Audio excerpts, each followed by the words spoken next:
issues from what belongs to the state and the public. Barrack, let's get to this power concern, because when history repeats itself, it's very detrimental.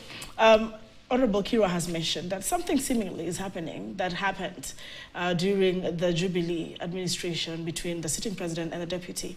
And to that fact, some have poked holes in our constitution, saying our constitution has been created in a way that deputies seemingly threaten their superiors, and that's where we are right now. Deputy President Gachagua, however, resurfaced on Sunday, but after voices claimed that he was silent for a long time, 11 state events, with his absence. Is it a problem with our constitution?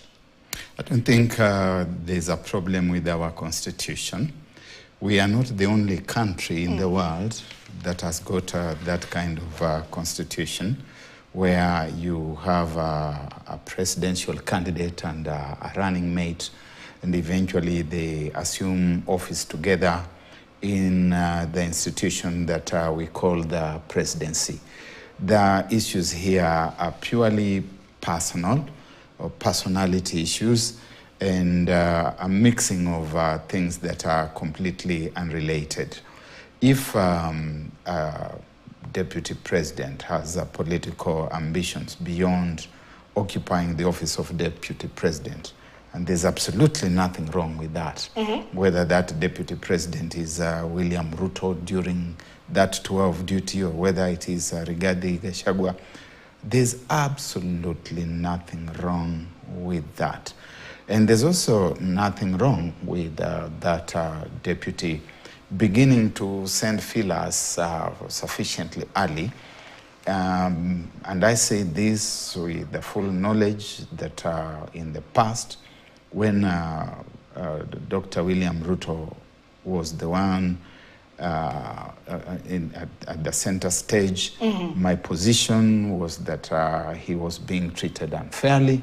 And just now I'll say the same things, that he's also treating his deputy unfairly. You will remember that on the day that he took the oath of office, he particularly raised this specific issue and said under his rule, his deputy would not suffer the kind of suffering or treatment that he underwent. He must have known that he behaved in a certain way, and therefore he must have meant that even if his deputy were to perform in that particular way, he would understand, and so he ought to understand.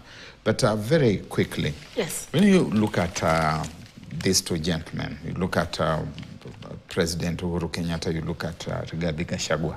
I have heard a journalist say that President Uhuru is shooting himself in his foot.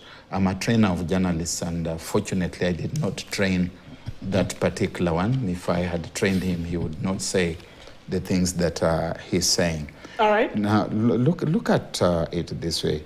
Uhuru Kenyatta has been more known for being absent from the political scene. But it's also true that the new government came into office, and from day one, they were throwing barbs his way all the time. From day one, before they even got into office, they were talking about the empty coffers that they were inheriting. They were talking about the handshake brothers who had moved billions of shillings from the national treasury. They were talking about corruption here, corruption there. They were even doing demos and trespassing onto the Kenyatta property, killing animals, setting some of them on fire. That was during the protests? During the protests. Yes. Is he supposed just to keep quiet? If he says something about it, then that would appear to be playing politics. Now, his party, Jubilee, he was denied the opportunity to undertake the normal succession activities within the party. It was raided. William Ruto and Uhuru Kenyatta had the KANU party handed over to them by President Moi after Moi had been in retirement for a couple of weeks.